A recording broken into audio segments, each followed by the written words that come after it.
Welcome back to another episode of the Bleav in Tigers podcast, and the streak of good news continues. Obviously, the last three episodes, it has been Tigers win the wild card series, Tigers win game one of the wild card series, and the Tigers clinch the playoffs. So, how about the Tigers going in 3 games in a row? And there's no introduction. I'm not going to tell you to subscribe, to follow. We're going straight into the news, and we're talking about AJ Hinch because who else in a city like Detroit could do this but AJ Hinch? I know this is just a wild card series. I know there's still a lot of work left to be done. But there is so much more to this Tigers comeback, resurgence, whatever you want to call it, than just the players on the team. It has been AJ Hinch's ability to manage out of his mind. He manages. Some people think he overmanages. That's not true. He is just such a good manager that he manages every single aspect of the game. And we saw that today. But he has a mentality. He doesn't care about what I say in the Bleav in Tigers podcast. He doesn't care what any analyst, any writer, any publication, anything like that has to say about what he's doing in Detroit, because he knows what he has done in the past. You can discredit him however much you want. He was integral to that team. Okay, and he's integral to this team. And when so many people thought that it would be impossible, AJ Hinch seemed like one of the only people that believed. There was a point in time where the outlook on the franchise was so dim, was so doom and gloom, that it seemed like only Scott Harris and AJ Hinch had a plan, and even when they did, it didn't really work. But no, this was a part of the plan all along. They knew they weren't going to be perfect. They knew they were not going to be an 110-win AL Central champion team. They knew they'd probably be playing in the wild card, probably have to claw their way back at the end of the season like we just saw. And they did that under AJ Hinch. There's no other manager in the league, and I'm repeating his name so much because I want it to be so evident. This is his win. Yes, every team on the player, or every player on the team gets to celebrate with him because they have all contributed in their own way, but AJ Hinch has done so as well. He is the definition. I know he didn't start coaching in Detroit. I know he's not from Detroit. He is the definition of a Detroit man. He does not care about what anybody else thinks about him, and that is why the Tigers are here. That is why they're in a divisional series and is going to host a playoff game since the first time since 2013. It's been that long of a drought. Detroit has not had a home game since 2013. That's 11 years. There's probably somebody who has been born, has never seen a Tigers home game, and he or she is in 7th grade or 8th grade, almost ready to finish up their middle school career, move on to high school. That's how long it's been since the Tigers have made a playoff series. And I think AJ Hinch was the only man for the job. It seemed dire at times. There were even times where I didn't believe. There were times where I didn't think it was possible. But it always was. Every player on this roster has their own unique way to give to the squad like no other player can. And I think that's an important piece too, is AJ Hinch loves his matchups. We saw that today. It was a masterclass, really, of matchups, pitching or hitting wise. I think you can say hitting, he looked perfect.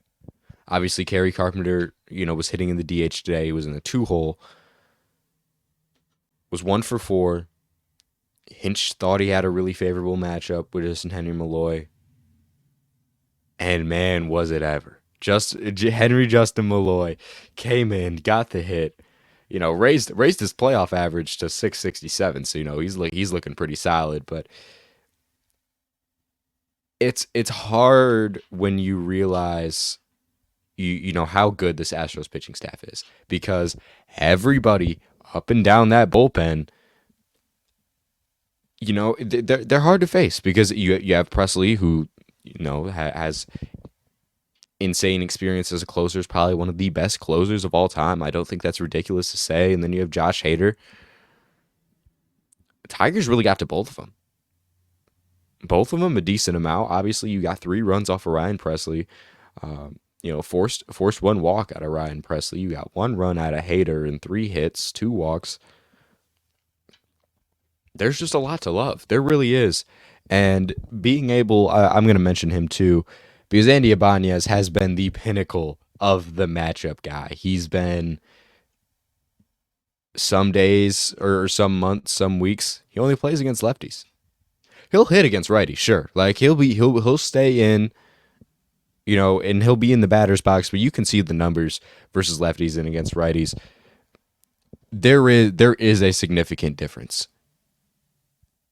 But I think that's why AJ Hinch likes him in the construct of the roster, because he is that lefty guy. And I know it's become a joke now, but Andy Ibanez really is Barry Bonds against lefties. He really is. He is just that level of a player where you can trust him so much in any scenario. Yeah, and if you look at the splits versus lefties, he's played in 82 games, 137 at bats. Righties only 49 with 87. He's hitting 161 batting average with a 407 OPS against righties, but against lefties, he's hitting 292 batting average, 357 on base with a 445 slug. That comes out to an 802 OPS. And for a guy that had a 652 OPS, if you were just a stat watcher, you would have no clue that Andy Ibanez was that elite against lefties, but he is. He's an entirely different hitter. And that just plays into what we saw today. The matchups are marquee. If Andy Ibanez did not come in, get that bases clearing double, and advance to third,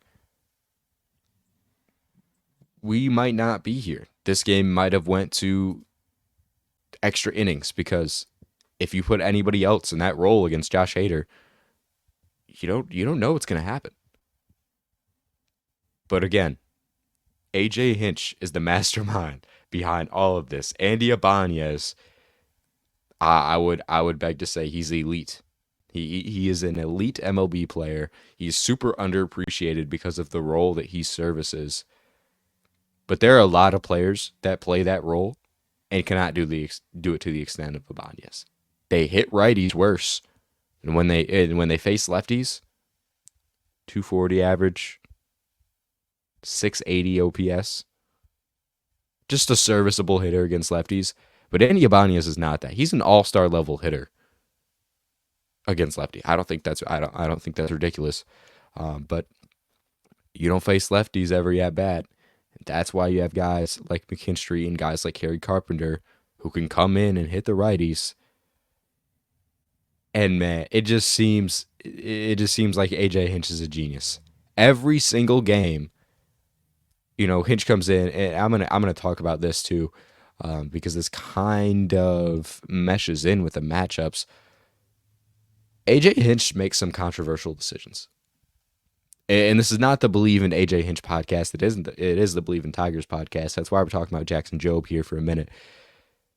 But not a lot of people would like the decision in a 1-0 ball game to bring up Jackson Jobe in his third ever MLB game. And yes, he gave up some runs. I wouldn't say he got shelled, because in all reality, when you look at it, he was brought up for a reason. Okay, he was brought up to play postseason baseball. He was not getting shelled. Like, it was a hit by pitch, a weak one, a bloop, a bunt single, you know, and then the shallow sack fly. It was never out of control. It was never to a ridiculous amount that I would say you would expect out of a rookie pitcher. Jobe really wasn't that. That was just a small opportunity. I think we'll see plenty more from him. But this appearance isn't as encouraging. I just think Hinch wanted to get him out there to see what they had, and then obviously control the damage after Job with Gunther, and then move into Vest for the save, which I thought was a good decision. Vest has looked better than ever. He looked incredible last game, and he looked great this game. And really, the entire pitching staff was really solid. Other than Jackson Job, I guess. I wouldn't say the run number fully encapsulates what he did because it was a very, very, very weak 2 runs. It was, kind of small ball here, oh, hit by pitch here. Wasn't really like he was just getting annihilated every single pitch. They knew what was coming. It wasn't that. But everybody else, looking at the stat sheet, it's kind of ridiculous. Outside of Job, they pitched 8.2 innings. The pitching staff did outside of Job. 3 hits, no runs, 3 walks, and 5 strikeouts. That is ridiculous. Almost through 9 innings. Sure, the strikeout number isn't very high,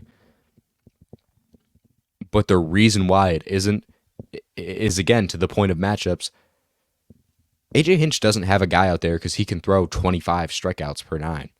That's just not the kind of manager he is. He doesn't really care. He wants guys who can fit a very, very, very specific matchup against very specific parts of the lineup, and that's why, obviously you saw the Astros go to some pinch hitters as well. You had Singleton, and then you had Dubon pinch hitting for Hayward, I believe. Yes, Dubon pinch hit for Hayward. Again, this pitching has been a strong point. This is not just to AJ Hinch, though. This is obviously to Chris Fetter, one of the best pitching coaches in the league. We've seen it time and time again how pitchers are coming to Detroit to better their game and then leave for a contender. But I think now you are going to start to see pitchers come to Detroit, look to get better, and stay with Detroit because Detroit is a contender. Because we saw that with Jack Flaherty. We saw that with Eduardo Rodriguez. Going to teams that they thought would be a contender, with how open the AL is, I'd say the Tigers and the Dodgers have a similar chance this year. Do I think the Dodgers are a better team? Yes. Do I think the Tigers are set to play an easier set of teams because the AL is just not as strong of a conference? Because the NL really is deep. The NL is very deep. Even if you look at teams that just miss out on the wild card, they would have made the playoffs in the AL. They certainly would. But just looking at the teams from top to bottom, even the teams playing in the wild card, like you have the Mets, you have the Brewers, 2 really solid teams. I don't know who's going to make it out of there. And then you have Braves, Padres. Braves who lost game 1, who almost looked out of the playoffs for a little while, came back, and now they're in the playoff. And outside of that, like you have elite teams. You have the Phillies, you have the Dodgers. I think all of those teams can contend. Same thing in the AL, but for different reasons. I think the reason in the AL is the top end talent is not as high. I think the reason in the NL, every team has top end talent. I think the Tigers have top end talent. You talk about a guy like Tariq Skubal. He's the best pitcher in baseball. He's the best pitcher currently in the in the postseason. And if the Tigers do manage to make it that far, like he will be the best pitcher in the World Series. Like that's who you're going to trot out game 1 of the World Series, and you're going to hope he brings you a good performance because the level that level of play that he can bring you. But the pitching has been phenomenal. Not just Tariq Skubal, because let's count, guys. How many pitchers were on the mound today? You had Holton. You had no pitcher pitch 2 innings. No.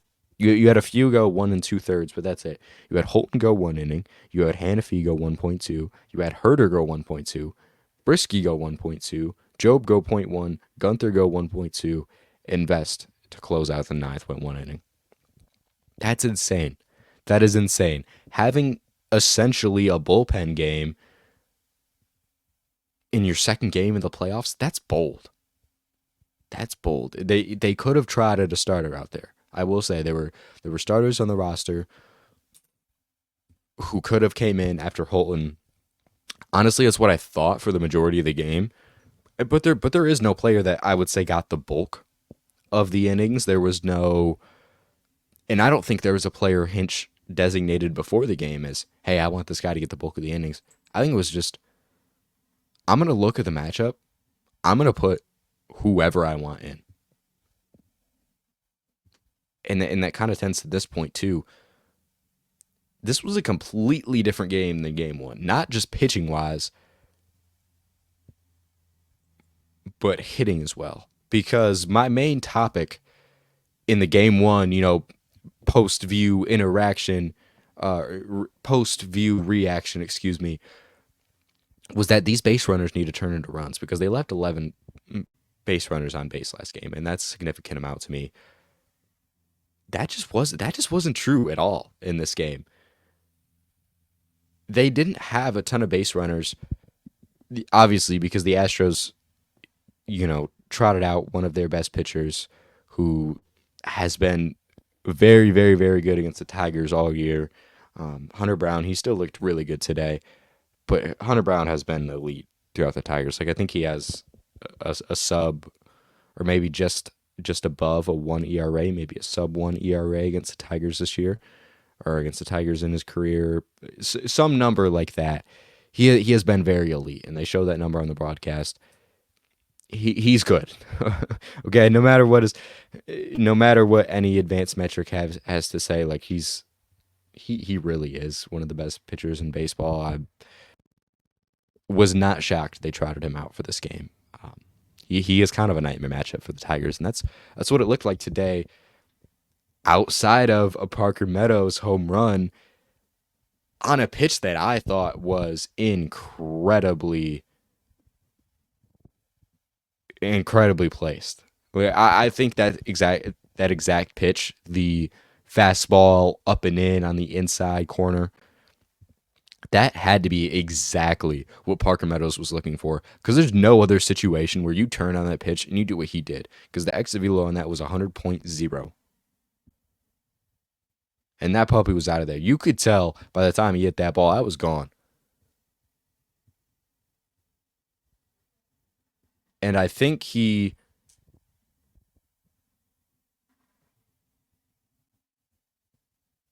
um, I think he made it a duty to, work with that pitch, because Hunter Brown had been working with that fastball all game. The placement is elite. He's not going to blow you away with a 102-mile-an-hour fastball. He will blow you away with placement. And that happened throughout the game, but Parker Meadows obviously, again, was very timely and got the Tigers the lead, kept the Tigers into the game. He has been such a timely hitter throughout the year, even throughout the past month. Really, since he's came back from Toledo, he has been that guy. Really, since he came up to the MLB, his very first game, hitting that clutch walk-off home run. Who else but Parker Meadows? He is the center fielder of the future. In this playoff run, I don't care how it ends. Well, I do care how it ends. I don't care how it ends pertaining to the future of this team. There are so many of these young players who, whether or not they will perform at a high level in the playoffs, I still think they are a humongous part of the future of this franchise, and Parker Meadows is one of them. He has been solid. He has been amazing so far. How about that? But there's so many guys, and Ibanez is one of them. Again, I know he's not a young guy. He's kind of one of the senior leaders, really.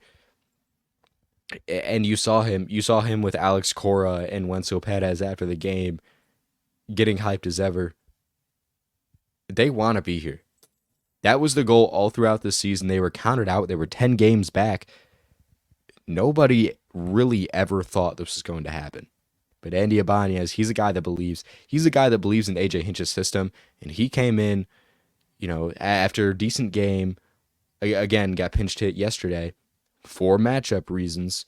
came in today for matchup reasons against one of the best pitchers he's going to face all season in Josh Hader. And how poetic is it that AJ Hinch started this Astros run and he ended this Astros run with the most AJ Hinch, decision he could have made. Eddie Ibanez rips a double down the left field line and showed that matchups do truly matter. That to me was just so poetic. And then Will Vest comes in to close the game. What a game it was. And I think it was an emotional moment for AJ Hinch. I don't know if he will say that to the extent that it was emotional. Obviously, knocking off your former team, that's a big thing, especially for the streak that's been going on so long with that franchise. Now he's starting a new one with the Tigers. But now he cannot worry about that. Now we're moving on to Cleveland. We'll start in Progressive, 2 games, then move to Comerica, then go back to Progressive if all 5 games are needed. Again, it's a 5-game series, so it's all possible that the series could end in 3.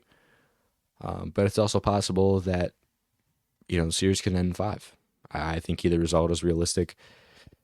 A team that you've been fairly matched against the entire season, they finished with a slightly better record, took the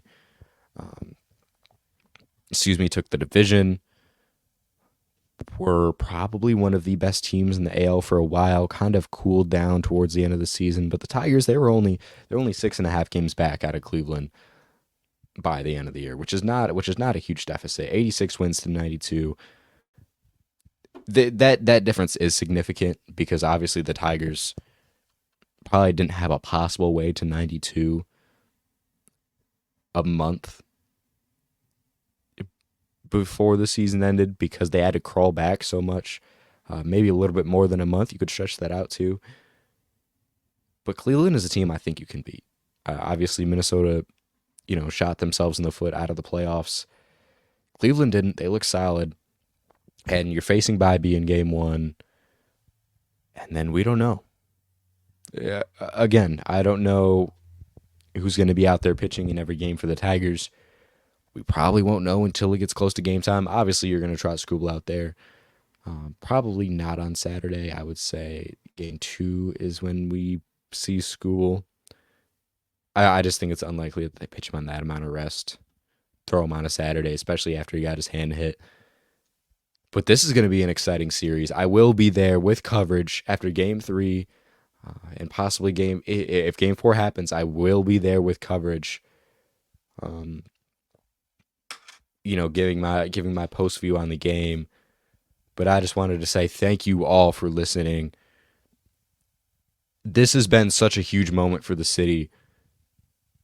And I want to, extenuate how huge this has been for Tigers fans. Because obviously there's players that cover, or there's people that cover teams and they aren't necessarily a fan. I have been a diehard Tigers fan my entire life. This is huge. This is a huge moment in the history of Detroit sports, really, because they were on such a